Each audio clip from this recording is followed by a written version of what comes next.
ఉన్నత స్థాయిలో ఉంటూ అమెరికాలో స్థిరపడిన ఓ వ్యక్తి తన చదువుకున్న పాఠశాల అభివృద్ధిని ఆకాంక్షించి భారీ మొత్తాన్ని విరాళంగా పంపాడు. ఆ మొత్తంలో అదనపు గదిని నిర్మించి గురువారం ప్రారంభించారు.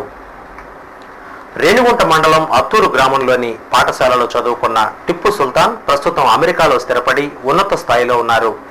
చిన్నప్పుడు తన చదివిన పాఠశాల దుస్థితి గుర్తుకు రావడంతో విద్యార్థుల సౌకర్యం కోసం నడుం బిగించాడు. 1,20,000 రూపాయల మొత్తాన్ని ఆ గ్రామంలోని తల్లికి పంపి పాఠశాలలో అదనపు గదిని ఏర్పాటు చేయించాడు. నిర్మాణ పనులు పూర్తి కావడంతో ఆయన తల్లి బత్తెమ్మ చేతుల మీదుగా గురువారం ఉదయం లాంఛనంగా ప్రారంభించారు.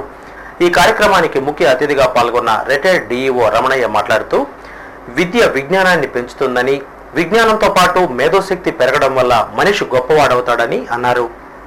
విద్యార్థులందరూ విజ్ఞానవంతులై ఇలాంటి కార్యక్రమాలకు దోహదపడాలని కోరారు. కన్న తల్లిని, పుట్టిన ఊరుని మరువని ఇలాంటి టిప్పు సుల్తాన్ కొందరైనా చేయూతనిస్తే కొన్ని పాఠశాలల పరిస్థితి మారవచ్చు.